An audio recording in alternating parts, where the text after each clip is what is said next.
Welcome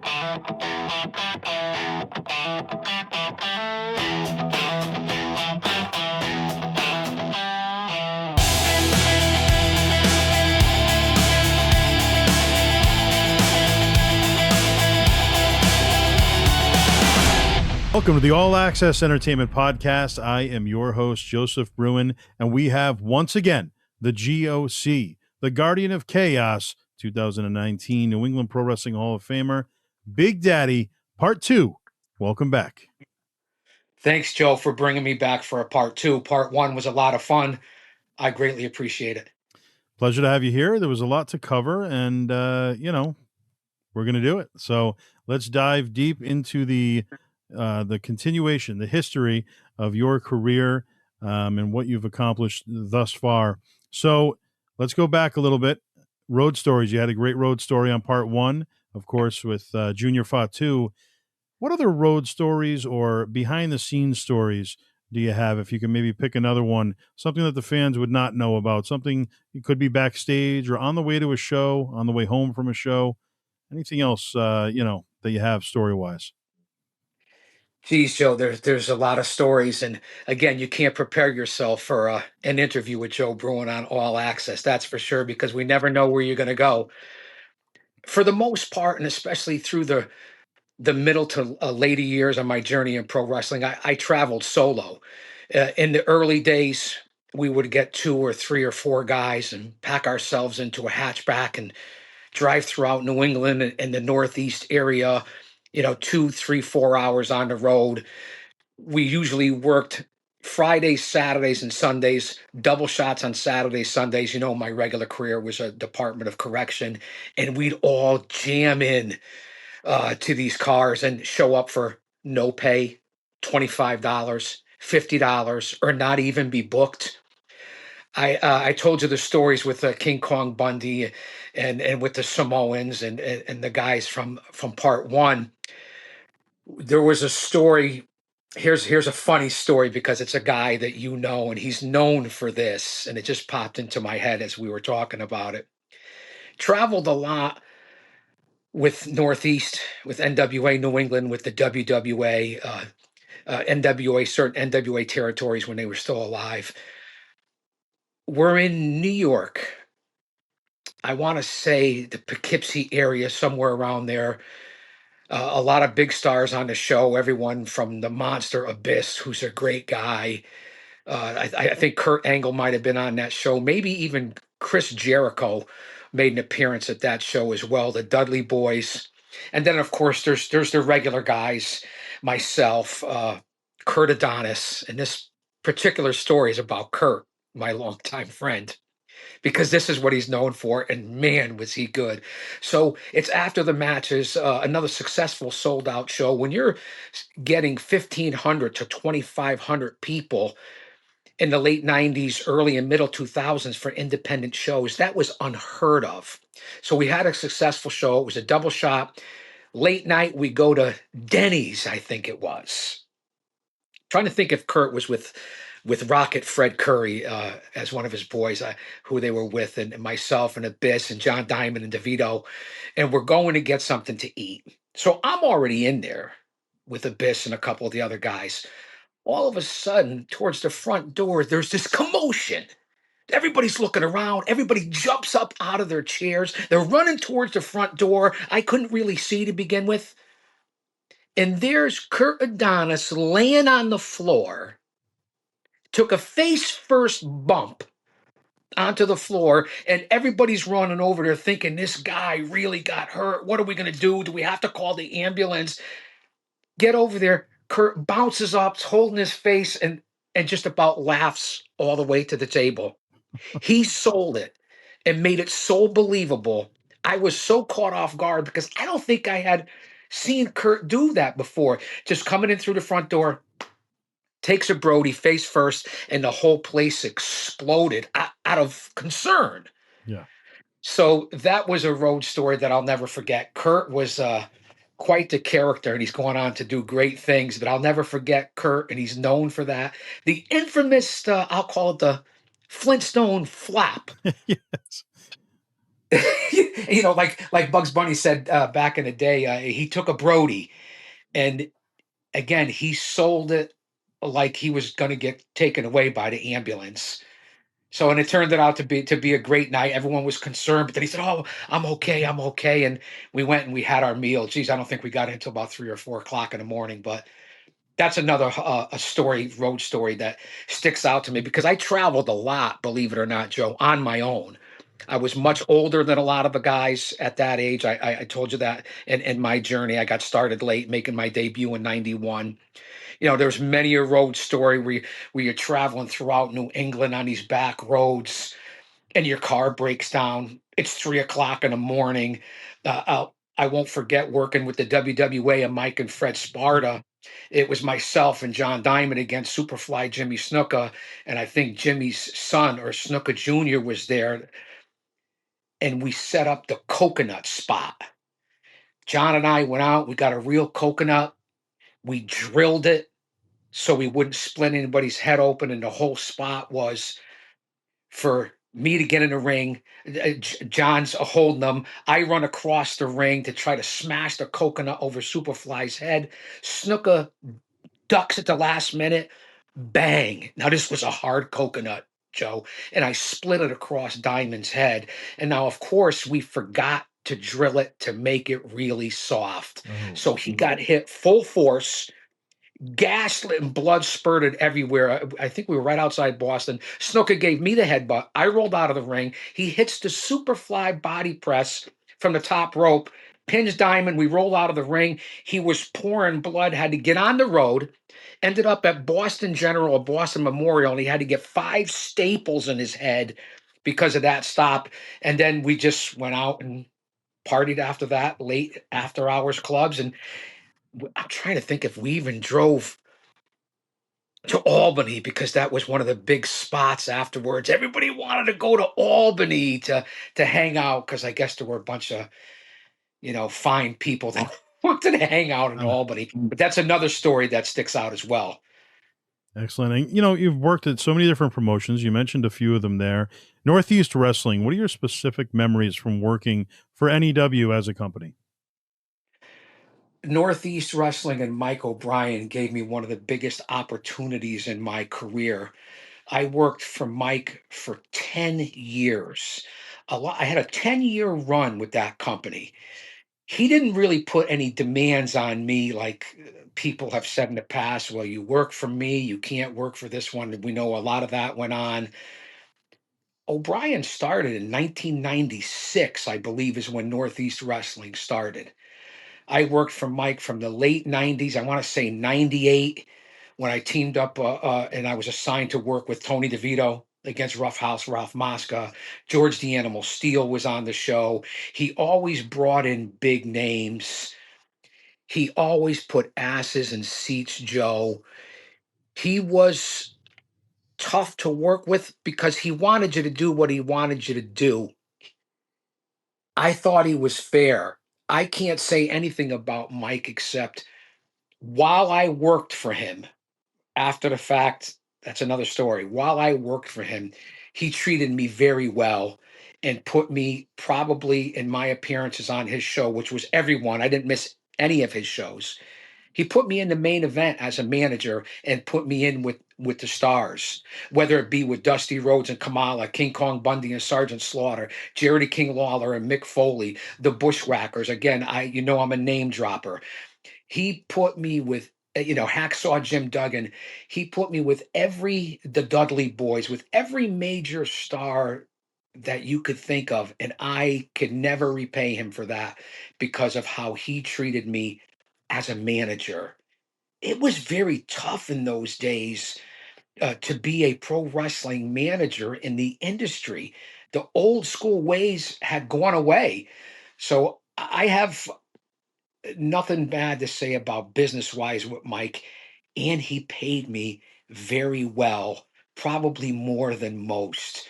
With that being said, I also worked my tail off for him with whether it be with helping setting up, breaking down, promoting the show, ticket sales, helping some of the guys in the back because I was older. You have to put your work in. So I can't say anything. 10-year run in the independents with one company. I can't complain. I know he's got a lot of quirks. I'm not here to bury anybody. He doesn't deserve it. I know he's had run-ins with a lot of different people. He can be tough to work for, but I genuinely think he cared about the business. And how about Mike Spada and the WWA? Mike's always been very entertaining. What is your history with Mike Spada, Ben? Oh, Mike Sparta and Fred at times, although Fred was usually in the WWE. Mike Sparta was a crazy son of a bitch. He was a good man. He's another guy that made sure he paid me what I felt like I was worth, which again, it was very tough as a manager. He booked me often on his shows.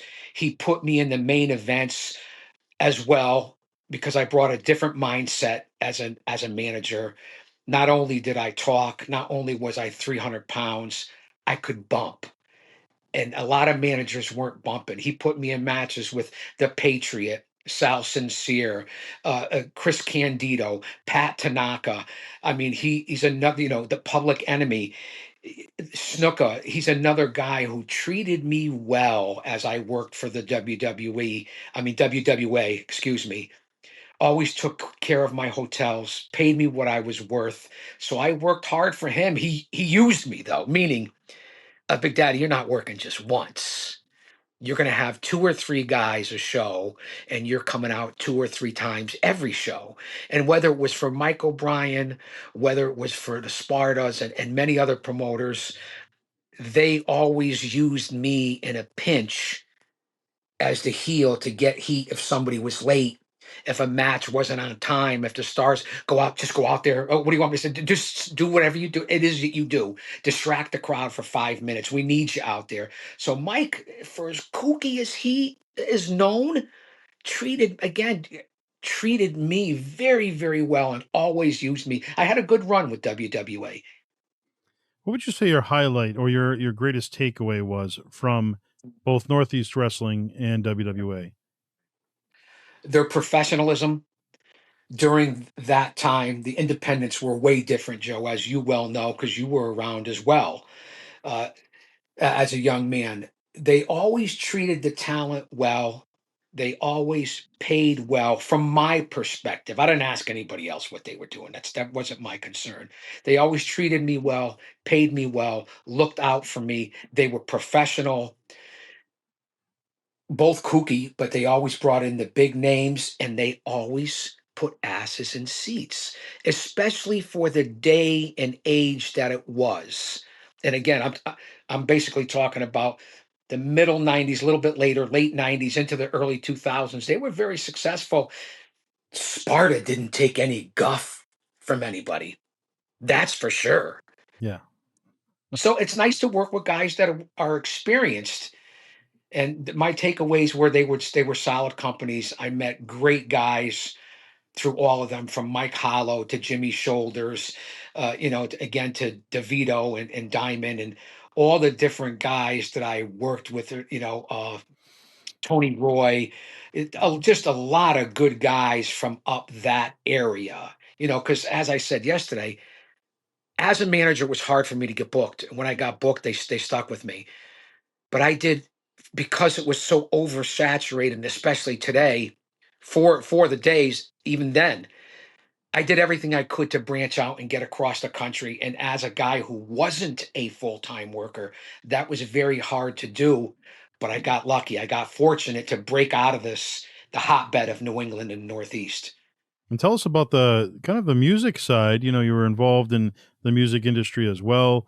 People like Jimmy Buffett and some really big names. You were a security sometimes. Kind of tell us how you got involved in that side of things and, all the details about that. We'd love to hear about that.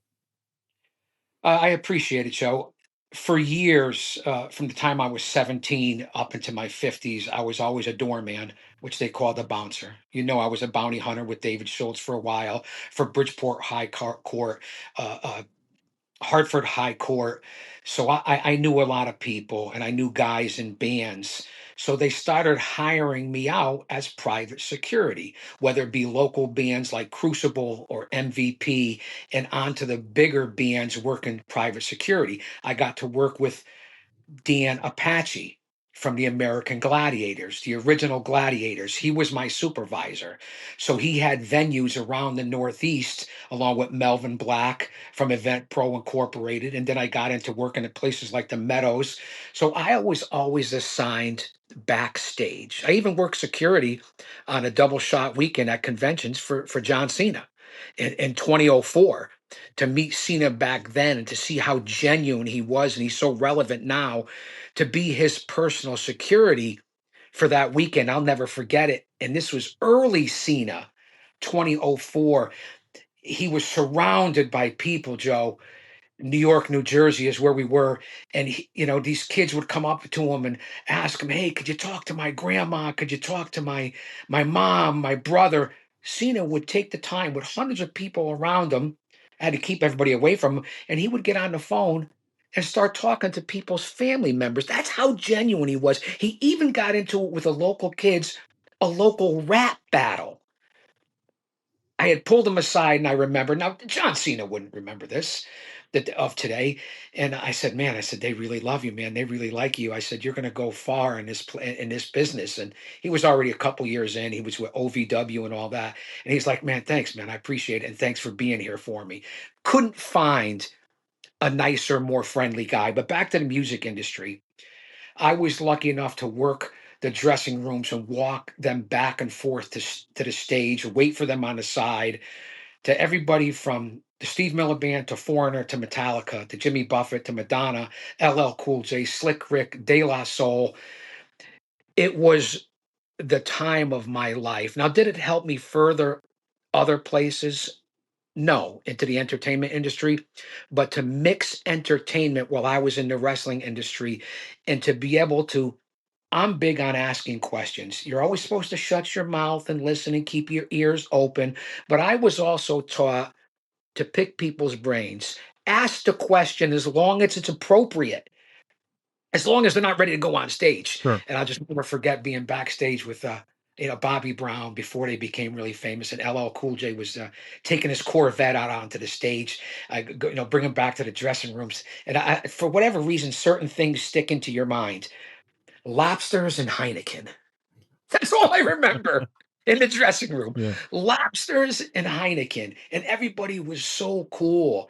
And I was at a Metallica event where I was the head security after Apache Dan and Melvin Black. This had to be, oh, geez, Joe, I want to say late 80s into the early 90s.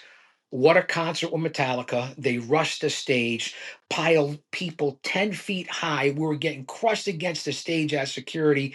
Probably saved a good 4 or 5 lives that night, pulling them out. They ripped out open the chairs. And I'm not proud of this part, but we were getting assaulted.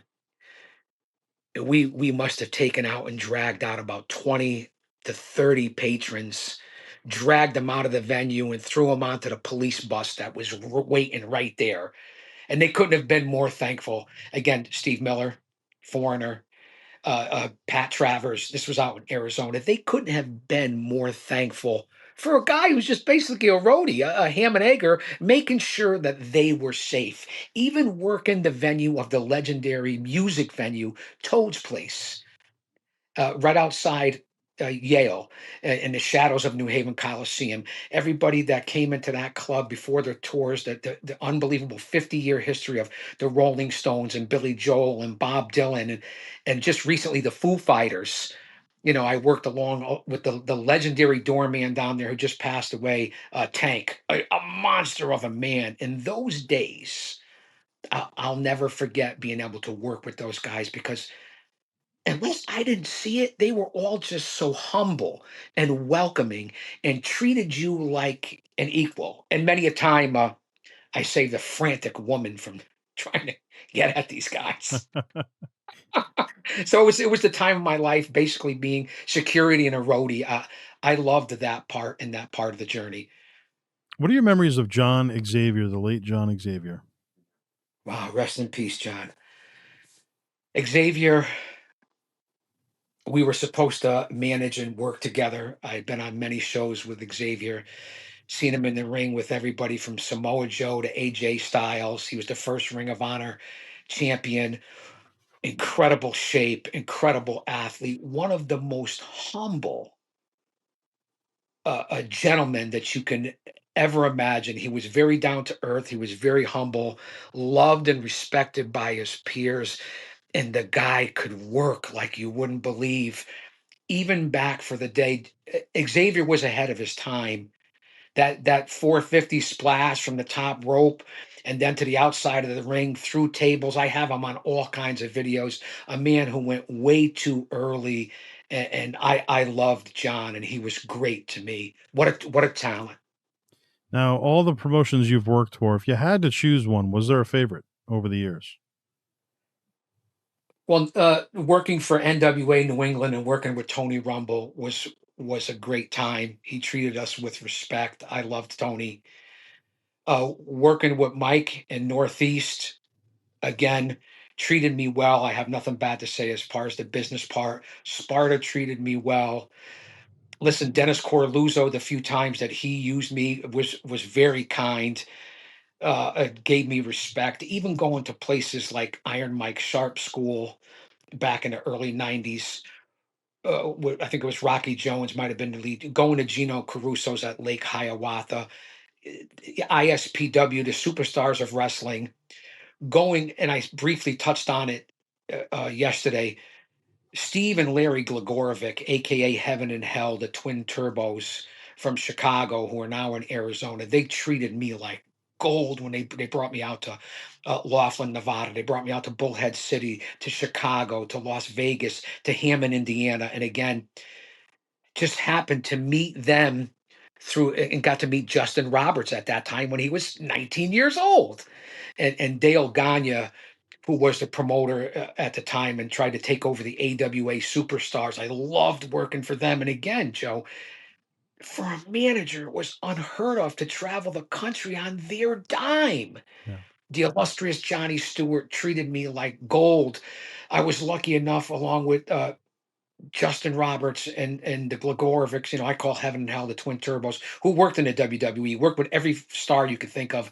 I even got a chance to work with and be on the same events out west with Steve Iceless, the strong man, who we just saw on WWE with Haku on John Cena's last match. I mean, Steve, the Navajo warrior, strongman competitions, met him when he was a young man, and to see him now, he's just a beast. And those relationships, and we were lucky enough, and I want to say we went to a Bally's opening in Brooklyn with The Rock. We were there to perform inside the Bally's Fitness Center. Now I don't know if it was Jeff Rocky Hahn or if it was Tony Myers, Leatherface there from Japan. Tony, a great guy. I don't know, I think it was their ring that we used. We all converged from the Midwest, from the East, and we all went into New York City with The Rock. 7,000 people showed up at that Bally's, maybe closer to 9,000. They had to shut down the streets. I have the photos. Got to, we thought The Rock was going to perform in ring. Again, this got to be early 2000s. Justin had mentioned it, Justin Roberts, in his book, Best Seat in the House. He had put me over in his book about, and he's talking about the experience of being there with The Rock, being able to meet him, take photos with him, doing he was supposed to do an in-ring interview where he was supposed to perform, but The Rock at that time was becoming huge. He didn't have time. So we were able to sit around, get photo ops. The Rock was a genuine guy long before he became who the man he was. So through those guys, got to do events like that, and it was just an insane day in the cities for that Bally's opening. And again, that's where it opened the door to meeting guys like Justin, to meeting guys like Johnny Stewart, for Dale Gagne, who was trying to buy the AWA Superstars and take over the name, which he successfully did, and ran a lot of shows out there and brought in a lot of stars, although some imitation stars. That led to me working with, as I said in part one, to guys like Terry Funk, and I could never repay those guys. I loved working outside of this area was lucky to get the opportunity. I thought that was really going to take off, and that's where I told you yesterday where Bundy gave me the receipt. That Yep. was out in the. Oh yes. So working with those guys were great. Joe, I know I'm rambling on here. I feel like the Allman Brothers, but throughout my journey, because I was a manager, I had to work for any company that would come across. So I worked even locally for Connecticut Championship Wrestling, Connecticut Pro, Assault Championship Wrestling, Defiant Pro, Acid Championship Wrestling. All the different groups are around here. It's been a journey, and I can't say anything. Yeah, there was some garbage, and the security background got me into a lot of other things, being able to work for ECW when they came into town, when they were insane, with Atlas Security, which led to other opportunities for me. So I can't complain about anything. I'm the most blessed guy to ever be to have this wrestling journey, especially as a pro wrestling manager. It's unheard of. Yeah. So I'm blessed. I'm fortunate, Joe. And tell us about Atlas Security. How did that come about? Well, another longtime friend of mine, Bulldog Blansky, who was a local independent guy, and he ran the book for some local groups. We happened to just show up at one of the armories, knew a couple of guys, needed security desperately because it was jammed up. Put an Atlas shirt on you and put you in the crowd, and you're walking the guys back and forth in ECW to the arena. So it was a great experience while still being a performer myself. I'm not one of those guys that's going to turn down. You don't need to be in the main event. You could help out selling tickets. You could help out with the video camera. You could help out with commentary, security. That's what you're supposed to do to earn your way in this business. Yeah. If you're just going to show up and think you're a big enough name to put people in the seats, well, then you may not make it in this business, man. You got to be able to wear, and that's where I was valuable to wear 10 different hats, and I wasn't above doing anything. You need something from me, you ask me to do it, I'm going to do it. And it was an infamous night, the very first time I worked with Atlas, who was a group of guys I stayed in touch with for a long time. The Dudley boys were there. Oh yeah. Oh, and you know how they were, and they picked out this girl in the crowd. And man, did Bully Ray, I can't say it on your show, did he go to town on this girl and about Devon and this? That's another story for a different show. Incredible, wild. It really was an experience, and I'm appreciative of that. Bulldog Blansky. That takes me back. Bob Inotrio is his name, I believe. Bob and Offrio, good friend, Nofrio. longtime friend of mine. So Bulldog Blansky was on my very first wrestling event. So I was with UCW as a ring announcer in 1998, I and remember UCW. yeah, I was there, and that's where I got my start as a ring announcer. So I was ring announcing there, and Bulldog Blansky was wrestling there at the time for a short period of time. He wasn't with them very long, but he was just coming off of his big Monday Night Raw with the Godfather and the I Hose remember. and doing that whole thing. So I would go on in September of 1999 to run my very first show under the Hardcore Wrestling Federation label, which eventually I would turn into the Heatwave Wrestling Federation. Um, but hardcore was so big in that era, you wanted that in the title, you wanted that involved with pretty much It everything was. back then.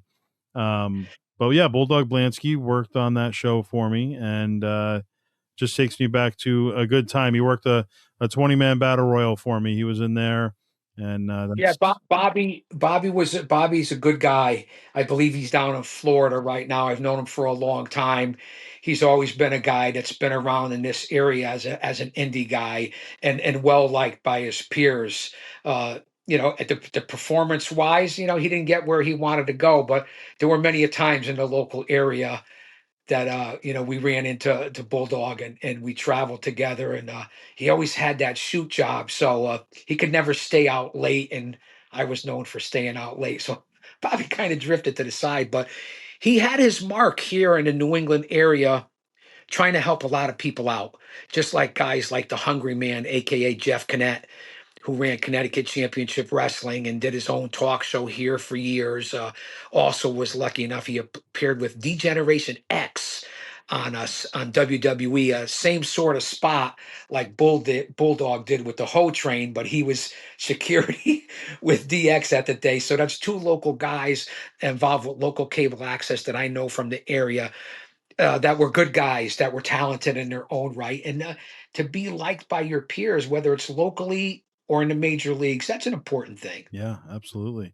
Now, you mentioned on part one, like you just mentioned now, it was a big part of getting the names out there of the locals talent, because of those local shows that you would see on public access. And, I had one at that time. It was, just a big deal to have one, and a pleasure to have one. And at that same time, you had Wrestling Spotlight with Scott Ebbison. You had he was based out of Massachusetts. You had Dave Fournier, who had a big one in Massachusetts. I Yeah, want to say I can't remember what that was called. But then you had Leonard Kaplan with Wrestle Talk. yeah. And Kaplan's another fantastic gentleman. he had that about 30 years or more, I want to say. So there were a lot of prominent shows. You had Cody Boynes with Talk and Wrestling. I don't know if you Yeah, remember that. even back to the days, and I believe he might have been one of the first guys to start, is John Arezzi. Yep. And then, of course, when you got onto the bigger stage of WFAN, because I was a regular calling into their shows, it was with Jody McDonald and Rich Mancuso. This might be before your time, Yeah. Joe. They used to come on at 2 or 3 o'clock in the morning with the Wrestling Hour on WFAN. That was unheard of at that time. And then you talk about locally in this area, in the shadows of Titan Towers, as I always say. At one time in the middle, late '90s into the early 2000s, there was the Squared Circle show down here. There was Center Ring down here. There was PWI down here. There was the Hardcore Wrestling Hour down here. There was a show with Steve Cundy and my old buddy, the enforcer, Dave Polino. Very professional show, a cable access based around wrestling. Mikey Batts from TNA fame and Northeast Wrestling went on to have a decent run for a middleweight. He, even as a high school kid, had his own show here in the Nutmeg, the Constitution State.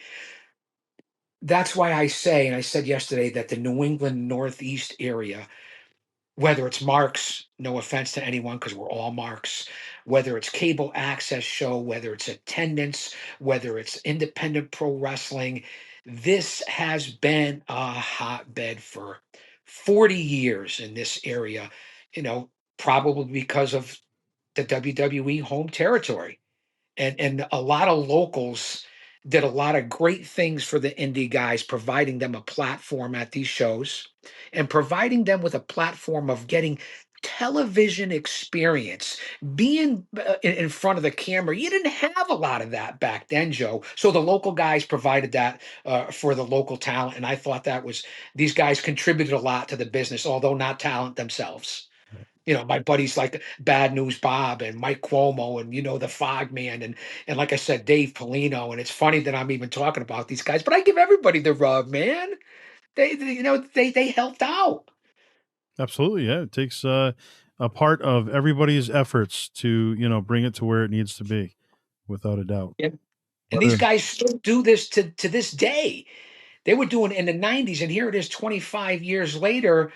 And a lot of these guys, like I said, from even Hollywood J to the Hungry Man, there's and now even Uncle Otis, who does the potato, and of course the historian from the Pro Wrestling Wire, Rick Del Santo. These are all guys that sponsor local shows, videotape for the boys, put it on YouTube, do the commentary.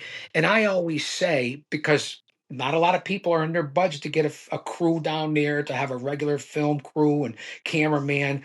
So what they provide for the boys on these cable access shows, even if it's cell phone footage, a chance for the guys to go back and watch their matches, the promoters to watch their matches, and to give everybody the experience that they're going to need if they make it to the next level. Yeah. Just my viewpoint on that. Yeah. You mentioned You know Dr. better than anyone. What's that? As you know that better than anyone because you've been doing that your whole career. Yeah. Yeah. It goes by so quick, and then you look back, and you're like, man, where did all the time go? So Dr. D. David Schultz, you mentioned him. Obviously, you worked under him for a while. Let's hear the history. How did that even come about, and what it was like working for him? Well, Dr. D is one of the toughest guys I ever met in my life. No fear. He used to run through the projects here in this area with no fear, take on every bad guy you could think of. People talk about Dog the Bounty Hunter. There was nobody like Dr. D. David Schultz, and how I had hooked up with him. I was working at the county jail. I was bounty hunting because it wasn't bail enforcement agent back in that day for Bridgeport High Court, for one of the sheriffs who was also my lieutenant, and also for the police chief out of Hartford. So I was bounty hunting for them, moonlighting, going up and picking up your small bonds, picking up people at work, going through Father Panic Village and PT Barnum, the two most dangerous neighborhoods per population in this country, at 3, 4 o'clock in the morning with our long riding jackets packed, looking for bail jumpers. So I branched out into that through my lieutenant and through the high courts and hooked up with David Schultz. And my partner, we called Big Bird because he literally looked like Big Bird. He was 6'8", about 400 pounds, and had the blonde hair and looked like Big Bird. So we did a couple of jobs for Dave, the good doctor, if you will, sent me into Bronx, Brooklyn, had to stake out crack houses at 3, 4 o'clock in the morning, and then bust in these apartment crack house buildings with photos of people. He would give us the paperwork to admit, let us know what they were doing. Here's where to find them, last known address. So sometimes, it's a lot of times, it's a wild goose chase. Yeah. So he would send us to New York, kicking in doors, guns blazing, never know what's going to happen to you. People looking at you like you're crazy. These two large, half Caucasian honky guys coming into the neighborhood. It's just the way it was. And people used to scatter. David sent us all the way down to Nashville, Tennessee, to wait for a guy who we thought was just on a nothing charge, but it turned out he had beat somebody to death with a baseball bat. And me and my partner waited outside. We had to, in that day, you would contact the local authorities, nothing illegal.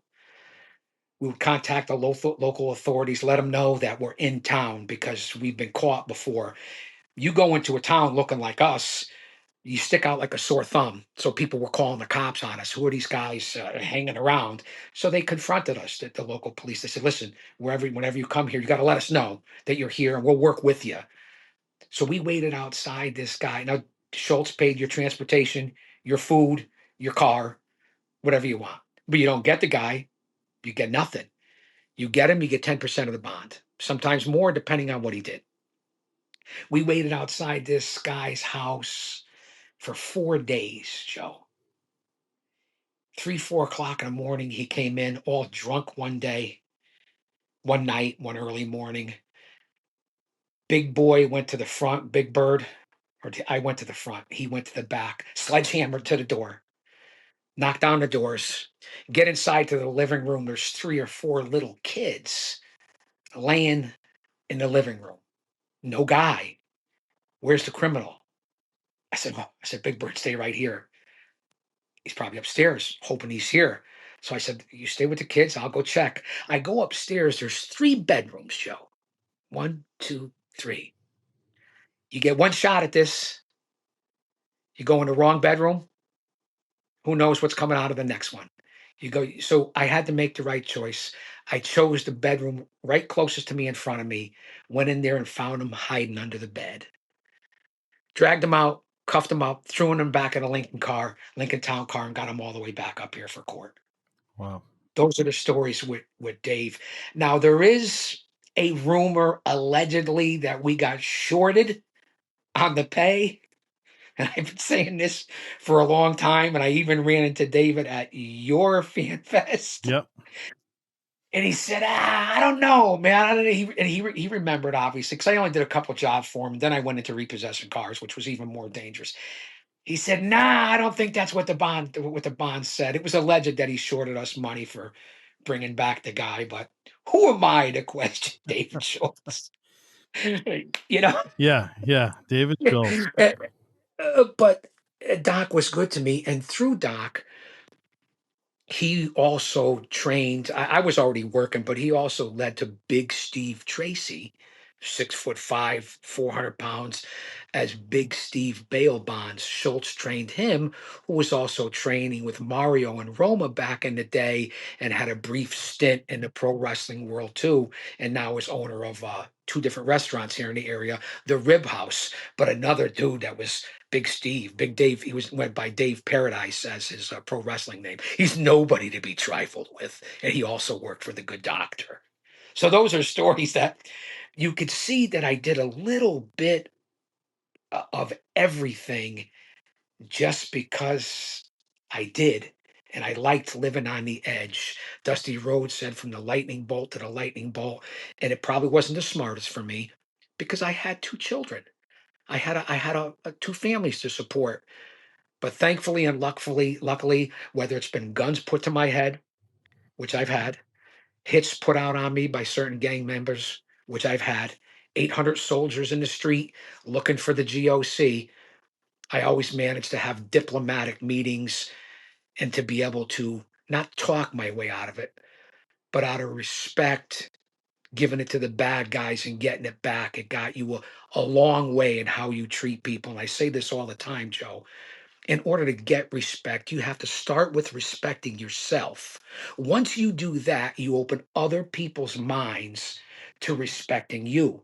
I was a man of my word to the bad guys, doing the job that nobody else wanted to do because when you were running that way, I was running this way. So I'm thankful to be here. And that's can't be any more honest than that.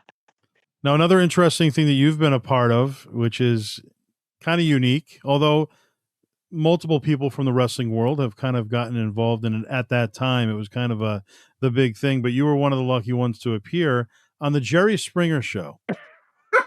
And at that time, the Jerry Springer show was, it was so hot. I mean, that was the big thing. It was. Everybody wanted to see the fights and the brawls and the drama. Take us back how that whole process. So take us, how did you get booked for that? How did it go Well, while you were there and the whole story? it number one, it was a great experience. I was, and again, I signed an NDA back then, but Jerry's long gone, and Steve has his own show, and the guys that I was on there with, they're long gone.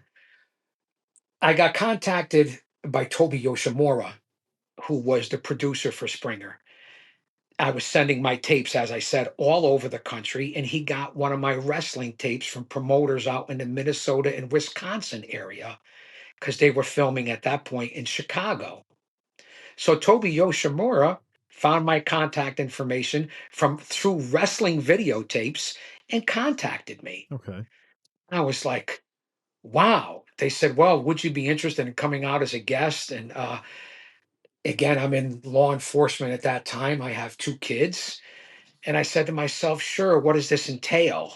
And I'm going to expose, and right now, it is what it is. It's been exposed already. I'm not putting out anything that's not been known. They said, well, I said, well, I have a couple of conditions because I do have two kids and I work in law enforcement. And they said, all right, we'll give you four different storylines. They gave me four different storylines. Now, this was in the crazy days of Springer when they were still in Chicago. Yeah. So they gave me four different storylines. One was to be a gay biker at a campfire scene. I said, I can't do that. Nothing against that community, but it just doesn't fit with what my law enforcement background is and my children and this and that. So I said no. So they gave me another scenario, another scenario. Four scenarios. One would be with a fellow worker from Minnesota, big guy, and we'll put you into a scenario like you've been brothers for 25 years, and he's bringing you all the way out to Chicago to tell you a secret that you didn't know all these years later. And I said, okay. At that time, I was working for the Big Daddy Clothing Company out of Malvern, Pennsylvania. The deal was I didn't have to pay for anything. They gave me the Big Daddy clothing, and as long as I wore it, I would be sponsoring them and they would sponsor me. Now they had everybody from Emmett Smith to major rappers to Michael Strahan to Kevin Nash, that all worked for the Big Daddy clothing company at the time. At the time, I was 330 pounds. So it worked out great. I said to Toby, can I be on there as Big Daddy? I want to promote myself and wear the clothing. And they said, yeah, sure. So they send a limo, again, top notch. They send a limo to my house to pick me up, to take me in the airport, not just a small limo, a stretch limo. I get in by myself. I, I made sure I stopped at every corner store in my neighborhood. I went to my local gin mills. I said to him, go take a little diversion and this and that. And the limo driver said, yeah. So I pulled up to a couple different dives, bars that I would play cards at and shoot pool at the day. And everybody says, oh, Big Daddy, geez, he finally made it. He must have made it, pulling up in limousines and this and that. So it was great. They get me to the airport. So it was fantastic. They flew me out to Chicago, hotel, giving you a booking fee, hotel, limo, while you're out in Chicago, wherever you want to go in Chicago. Like I went to the House of Blues, I went to the Crowbar, very famous things, bars and clubs in Chicago. They had all I had to do was call the limo driver, and he'd wait for me outside the door. So got treated like I was a superstar. Was on the show with the Iron Sheik. He was also on the show with Sweet Destiny, aka Little Jeannie, who was a great female wrestler. Also with Anthony from the Pitbulls. He was also on the show in a storyline. So we all meet up, and I said to the big guy I was with, I think it's from Great Lakes, Michigan, or Great Lakes, Minnesota, something like that. I said, let's go see the Sheik. Now the Sheik's gone. The Iron Sheiks, I could say this story. I said it to him when I saw him a couple times after that. I said, let's go. You know, you never know what you're going to get with the Iron No. Sheik. But I said, let's go up to the hotel room. Let's go see the Sheik before the show. Uh-oh. So me and the big boy, we go up to we go up to Sheik's room, knock on the door. Sheik says, come on in, come on. I can't imitate his voice. Now his eyes are crossed. I don't know where he's looking. I don't know if he's looking at me. I don't know if he's looking at the wall, but he's obviously under the influence of something. Okay. Come on in, brother. Come on in. However he talks, sit down, sit down. So we're sitting there having a beer. All of a sudden, there goes the glass pipe. And I was like, wow, what are we doing here? Oh, you what? No, no, no, I'm good. Thank you. And the sheik proceeded there in the hotel in front of us. All you got to figure out is what the glass pipe is used for. Yeah.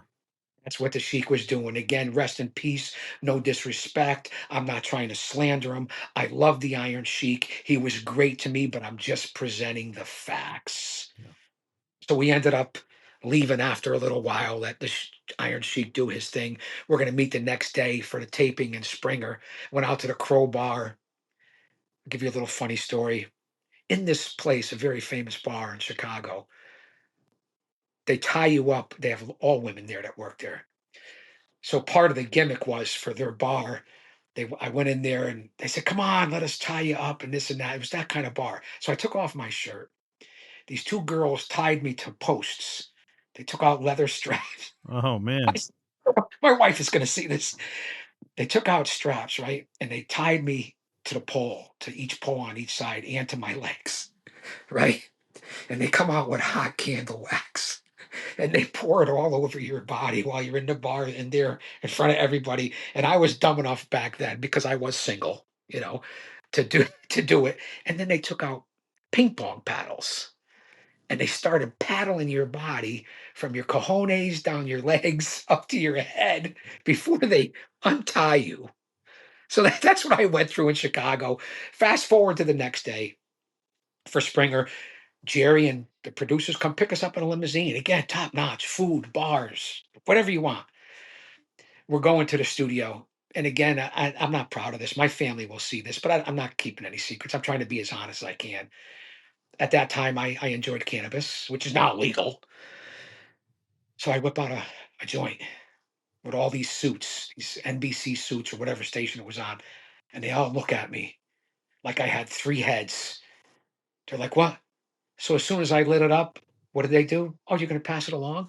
These are all the high mucky mucks and studio people. Said, "Oh, can you pass it over here to us?" They whipped up a bottle of Jack Daniels. We started doing shots of JD. That was before the show. I guess they were going to try to see how we were going to act. Just something that I did as a normal back in that day. And I thought maybe they would cancel my appearance or something like that. But they joined right in. They said, "Gee, we were hoping somebody was going to do this." So we get to the studios in Chicago. Jerry says, "This is the story. This is the plan." Got to meet Big Steve. He was great. The clips are up on my YouTube channel. It's been all over. The name of the show was Amazing Tales with the Iron Sheik. And like I said, the Pitbull and myself. And there were a bunch of porn stars that were on there. We made clip of the day, clip of the weekend, Talk Soup, CNN. And they compared my storyline with the guy that I was with on Talk Soup and on CNN is, geez, we haven't seen a slow speed chase in a white Bronco like this since OJ, because my guy, the whole revelation of why he brought me out to Springer in 25 years of friendship is to tell me, and he got up on stage and he stripped down this 400-pound guy to a bra and panties. And the secret was those were my mother's underwear that he was wearing. Oh man. Wow. So I flipped out. I almost went into the crowd and got into a fight with the crowd. Flipped out with the chairs, said, "Take off those underwear right now." National TV again. We got millions of views. It was one of his best shows, according to him. The guy that I'm working with, are still friends to this day, runs out the stairwell, all the way down the stairs in the studio, out to the streets of Chicago. Now, I'm chasing him. Big Steve is chasing me, ripped my shirt, and the cameras are chasing Big Steve all the way down the stairwell to where I'm trying to grab and pull the bra strap off him. It was an incredible experience. Again, I almost got into a fight with the audience. Jerry was great. Big Steve was fantastic. And again, because of it, I got so much exposure going to Talk Soup when it was big, and then they even broadcast it on CNN. That's What a amazing. what a and I was able to get Bulldog Blansky. Joel Davis ended up being on there, who's from your Hall of Fame. I ended up getting Justin Roberts booked on Jerry Springer. And that's where he puts me over in his book, talking about being in Indiana with Terry Funk, because I was calling Terry out during the night to be in a match with him and Tommy Capone. And Justin, obviously gave me big respects. I'm so humbled by that, to put me over in his book and say that if it wasn't for Big Daddy, I wouldn't have had that Jerry Springer experience. So I know it's a long, dragged out story, but what a story. Yeah, absolutely. I remember another New England Hall of Famer was on there, referee Peter B. Yes, Peter B. Love Peter B. Peter Corbeil, right? Yes. Yes, Peter B. I met way back to the days of Century Toyotas and the CWA and NWA New England. Pete's a great guy, and he ended up being a referee. Pete's always been a great guy. Yeah, New England Hall of I love Famer, Pete. class of 2013 for Pete. Yeah, Pete's a good guy. Yep. How about He's a memories of character. he is. Memories of Jim the Anvil Neidhart over the years? Again, one of my luckiest breaks, and I said it in part one: interpersonal communications, getting people in a social setting, showing up when you're not booked. I met Anvil at a couple of shows prior. He was working with a couple of indie guys that I knew. Go out, have something to eat, have a couple of pops, hang out in the hotel room. He said, "Big Daddy, you're a great guy, man. You're a great guy. Next time I come to town, I want you to manage me." So he came back to town 2 or 3 times. Got to be in ring as his manager, myself, Anvil Neidhart, Julio Fantastico, De Niro Sanchez. What is the full name? Julio, great worker, against Jake the Snake and Yokozuna the night that I took the 600-pound drop from Yoko and Jake threw the snake on me. Anvil that night, and again, we went on with Dangerous Dave and Jeff Starr in a tag team match against Anvil and Jerry the King Lawler. I'll never forget that. They were so good to me. Did a 5-minute segment with Lawler where I talked about Andy Kaufman and all that. This is just stuff that you can't make up for a guy like me. Get to the hotel room, and Anvil said, "The only reason I'm working with you because of who you are outside of the ring." Thankfully, I had some degree of a talent inside the ring to put my guys over and to get the heat. He said to me, we're sitting in the hotel room, and we talked to everything about Bret Hart, Owen Hart, his career. He couldn't have been more nice and forthcoming outside of the ring for all the reputations that these guys have. When they look at you as a peer or somebody who has respect, that's why the whole Rikishi story back in the day, I never figured out because I never disrespected him. But again, that's a story we already told. He was so cool, Joe, and so appreciative to me. And I was just so humble. And to have him tell me, he didn't know me from a hole in the wall, a few times in the ring, a couple times going out. Yeah. And the stories about Owen Hart and what a guy he was. This was before, was it before? Yeah, it had to be. No, it was after Owen's tragic accident. So yeah, Jim was great. Anvil was still a tough guy, and he treated me like gold. I'm so fortunate. Again, I can't even believe I can tell these stories. Right. I don't get a chance to tell these stories. Memories of Dan Quirk, the late Spider. Dan Quirk, tragic accident, young man who I met. He had to be only 15 or 16 years old, Joe. He would come to the independent shows and he wanted to be a wrestler. And just a good, humble kid that came from a good family that really cared about him. And they didn't want him to be in the wrestling business, but he ended up as a teenager, it might have been 16, of doing my website because I'm computer illiterate and still am to this day with technology. And he did my website and he wrote the stories for my website when I was still trying to, again, in my 30s and late 30s, still trying to get over in this business as a manager. And so I was in contact with Dan quite a bit over things for my website. And then to find out that he ended up becoming a wrestler. I wasn't on a lot of different shows with him, but we were always in touch. And that I will not forget the day that he passed away in the ring, actually outside the ring. What a tragedy. A kid who I thought at that point, he might have been only 19.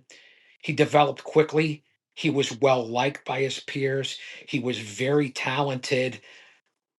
And one mistake in this business, and this is what I say to people who always say, it's fake. Aren't you embarrassed?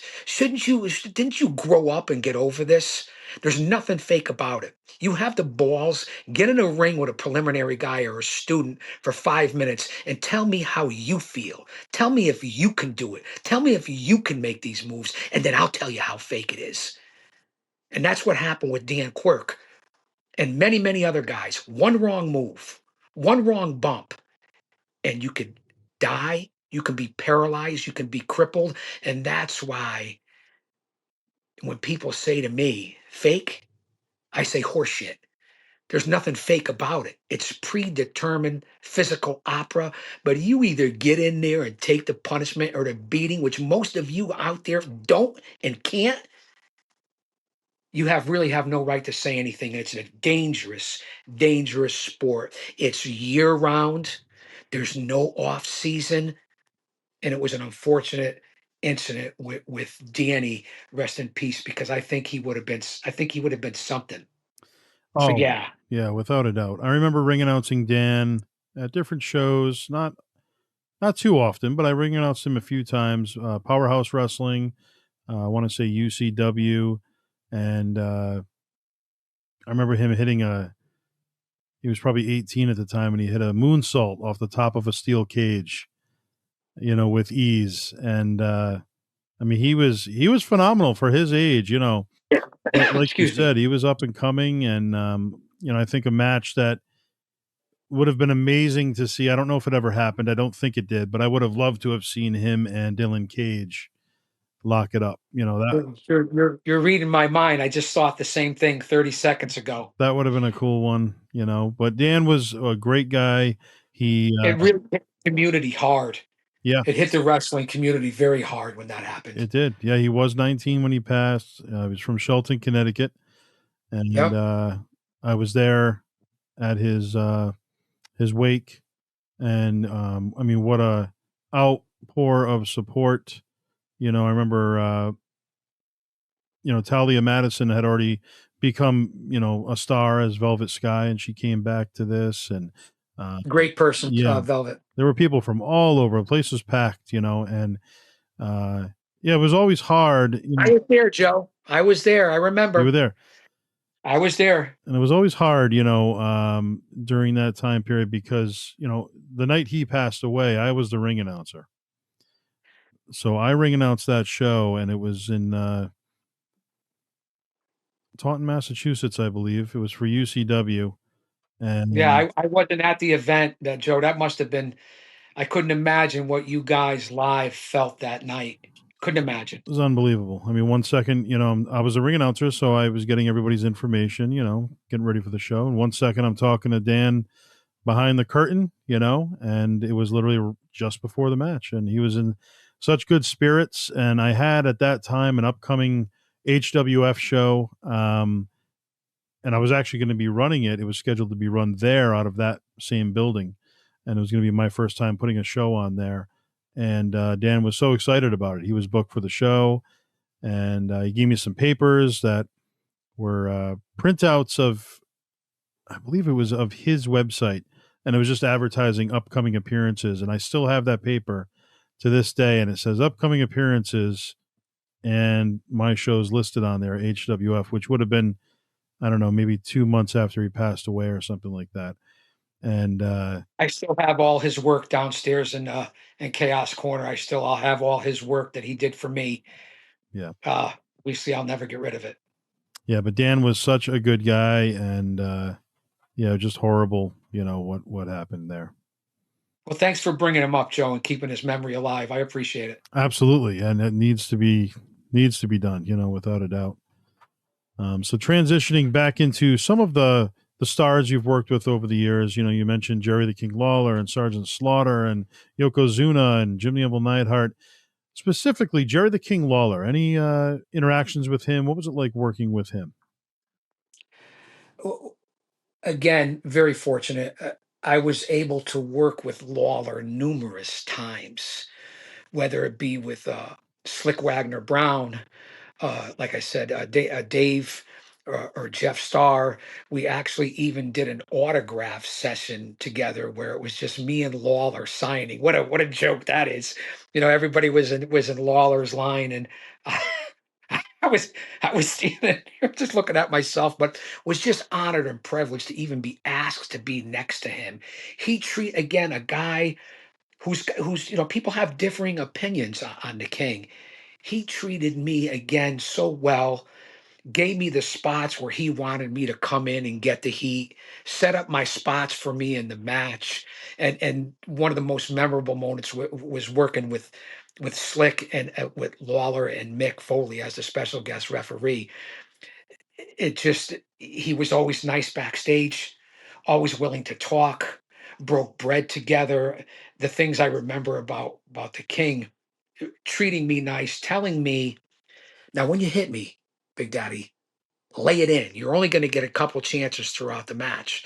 I want to feel it. Don't hold back.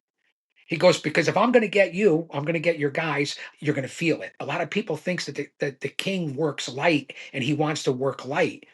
But in my experiences, he told me I'm going to lay him in. So I need you to lay him in so I could feel it when we're doing the spot.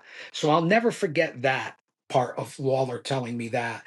And then, going out to eat like all the boys do afterwards. Jerry was very particular when he went out to eat and when he went out to the restaurants. And he wasn't shy about if he didn't get the right order or it was the right way that he wanted about saying something to the wait staff or sending it back or again, very straight laced guy and treated me like an equal. Very, very indebted to the King for allowing me to work with him. And then one of those nights, again, working with Mick Foley, working a couple of times with him, gave me the biggest compliment in my life. He said, Big Daddy, the night before I was in this town, he goes, the manager was the Shiznits. He said, I haven't worked with a guy on the independents or in the business in such a long time that made it easy for me to do my job. You made it easy because of your persona of what you're doing out there as the manager. Could you imagine Mick Foley years ago saying that to you as an independent pro wrestling manager. Yeah. Right. Again, say what you want about Mick Foley. I could care less about what he does in his personal life. But to me, I mean, I was like, wow, Yeah. just wow. Out of all of your experiences, whether it be those wild appearances on Jerry Springer or, the bounty hunter work or, working in the pro wrestling business or the music industry, whatever it may be, if you only could pick one, what would your number one choice be? Like, what do you think? Which direction would you go if you could only choose one? You got to eliminate the rest. Very fortunate, humble, and lucky that I chose prison life, the Department of Correction. I started that when I was 23 years old, long before I ever got into the business as a performer. And it was the smartest decision I ever made in my life for my stability, for a pension, for child support, for supporting my two beautiful daughters, for health insurance, life insurance. I am forever grateful for choosing that career. So that's the bread and butter. That's the reality of it. If I was a big radio guy at one time, started off on radio at 16 as a character known as Sly Bubba Stone on WLNV 90.1 FM. A lot of things I wanted to do, Joe, from music to radio to acting. I was fortunate enough to be in a couple of different independent movies that went straight to DVD. The pro wrestling industry, all of that has been great, but they've all been sidebars to a life filled with bad guys, filled with violence, and being on the right side of that, Yeah. serving the community and my family, hence the name of the Guardian of Chaos, because that's what I did for my career, which led into repossessing cars, security, being a bodyguard, bounty hunting. That was the right call.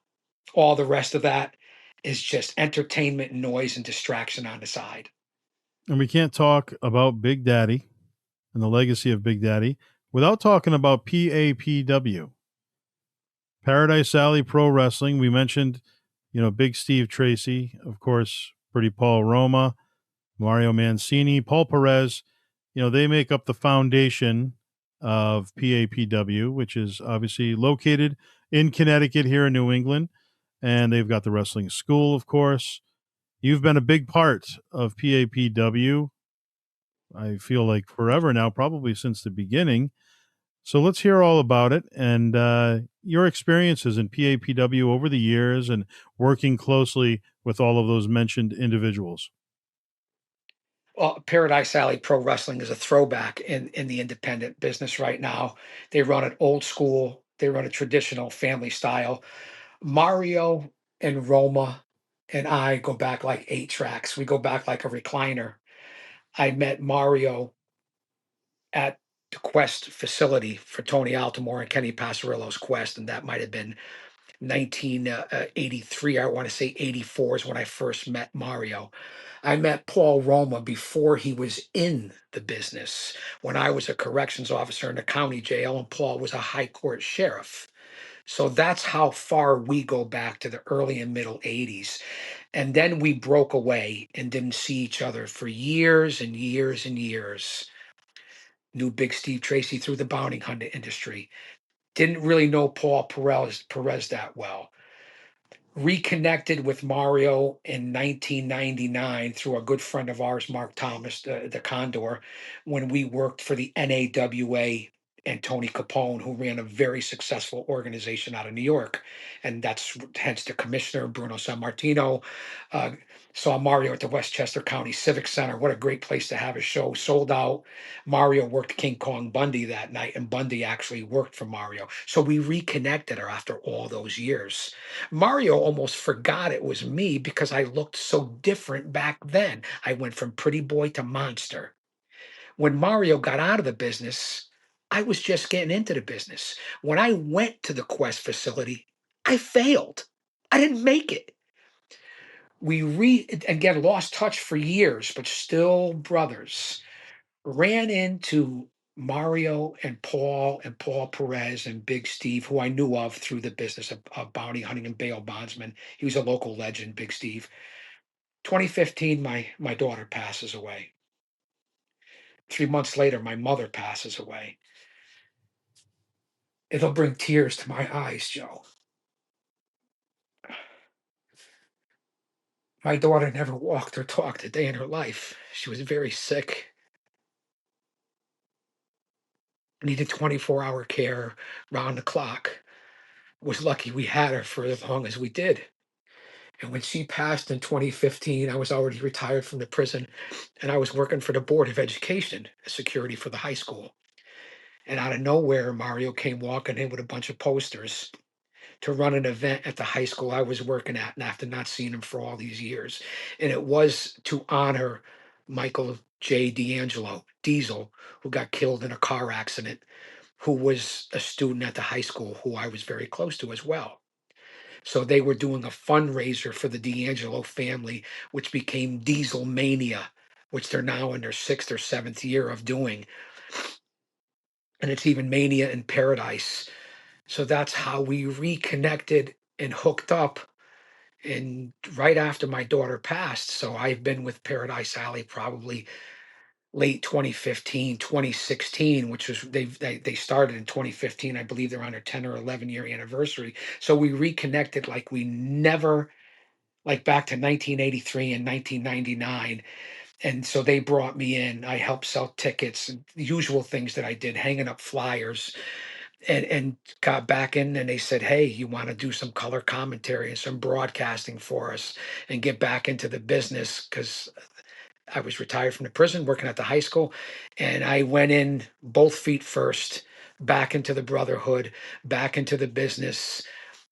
Chaos Corner segments live with Bob Backlund and Mario and Paul Roma and Paul Perez and Big Steve have become even more than family. They've always showed me respect, give me an open rein to do whatever they want to do. They're training guys down at Paradise Alley that are going places, whether it be Richard Holiday, Brad Baylor, the Duke boys, Jermaine Marbury, Dustin Flash Waller, Kylon King. The list goes on and on of the guys that are coming out of that school and what they're doing to give back.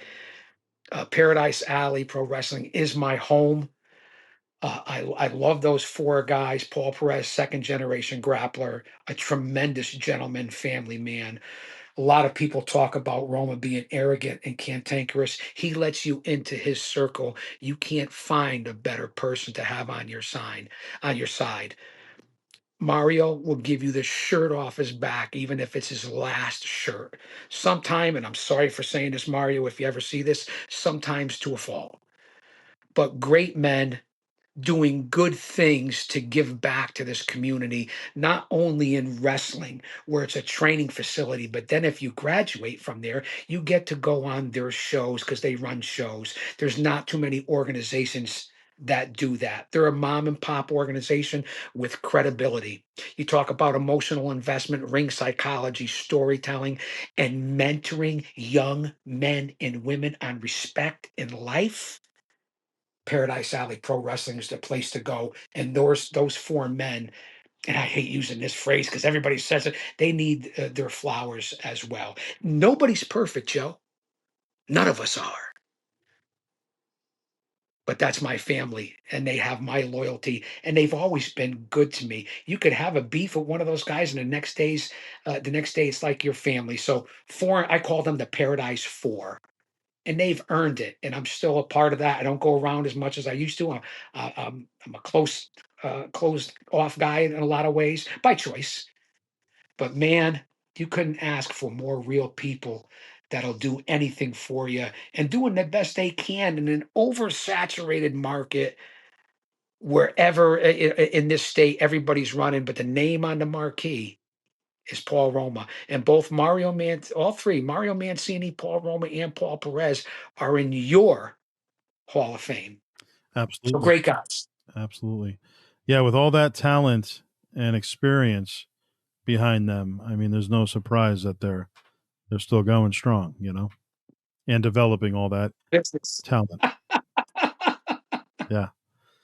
So, what's next for the Guardian of Chaos? What can we expect? Obviously, like you said, you're not doing as much. You're picking your moments, your spots. But when will we see Big Daddy next? Well, you'll always see me on social media because that's what I enjoy and I try to use it for the positive. I have my own channel on YouTube. I have well over 1.5 million views. I've done over 700 Chaos Corner shows. Uh, I'll still be around Paradise Alley Pro Wrestling, but as far as like any personal appearances or anything like that, I mean, it's not needed for a pro wrestling manager. I'm lucky to have the cup of coffee that I did. I'm not in demand. Nobody's knocking down my door except Joe Bruen, which I greatly appreciate it, and it's an honor. My most important thing moving forward is my faith and my family and helping raise my granddaughter and being alongside to help my hardworking, beautiful wife, being here to help with my soon to be 84-year-old father, keeping a low profile, but staying in the business. And Joe, I'm in my own world with Chaos Corner and my YouTube channel, and there could be nobody watching because I'm doing it for a party of one, out of motivation, out of passion, out of giving back. And love for this business. And you asked me in part one, what do I want to be remembered for? And I said, I want to be remembered for one of the toughest, biggest, baddest, loudest managers to ever walk in this business. And that was true. But as a person, I want to be remembered for a guy that was respectful, humble, no matter how he came across, a man of faith, and a man who's very proud of his family. And that's the most, listen, you could have 1,000 problems in life, Joe Bruin, until you have a health problem. And then you only have one problem. So that's what I wish for everyone is to stay happy and healthy in this insane world that we're living in because I don't know how much better it will get. And we're here to provide a distraction for everybody and stress relief. And that's what it's all about. So my future going forward, who knows? I could be in another movie, be on a radio show. You know that I've been in contact with the president of the Yes Network, Mr. John J. Filippelli. There's always Dino Costa from the Sirius XM channel who's still running his own show. I followed him all over the country and had a platform on for that. You never know where I could end up, but if I didn't end up anywhere, Joe, right here is perfect for me. And how can fans follow you? What is your YouTube handle? Let's hear it. YouTube, it's just a Guardian of Chaos on YouTube, and you'll see I have over 7,000 videos on the YouTube channel. If you can't find something on there, it's entertaining. I do story time, the whole 9 yards. So it's Guardian of Chaos on the YouTube channel, and on Twitter, aka X, it's at Big Daddy GOC. I still report on WWE. AEW. I still watch the product. I still give my analysis. I still report the results. I still try to relate. So that part of me being a fan, although I like the old times, I still report and watch today's product. And especially in this area, when you got places like House of Glory, Paradise Alley Pro Wrestling, Beyond Wrestling, Chaotic Wrestling, Test of Strength, Blood, Sweat, and Tears. I can go Pure Vanguard. I can go on and on and on. New World Wrestling Extreme. There's, Blitzkrieg. There's so much going on in the independent scene. Now, I don't want to attend a lot of the shows, but like I tell everybody, I'm always watching. Awesome. And hopefully a lot of people will be tuning in and watching this as well. We thank you so much for being a part of the All Access podcast, round two. And it's been good talking to you, Rick. Thank you so much, Joe. I can't appreciate it more, and I hope the fans are entertained by my story. Absolutely. For the Guardian of Chaos, Big Daddy, I've been Joseph Bruen. This has been the All Access Entertainment Podcast. Don't forget to like, subscribe, and leave your comments. We want to hear back from you, the fans, what you thought of the interview. And we'll see you all next time.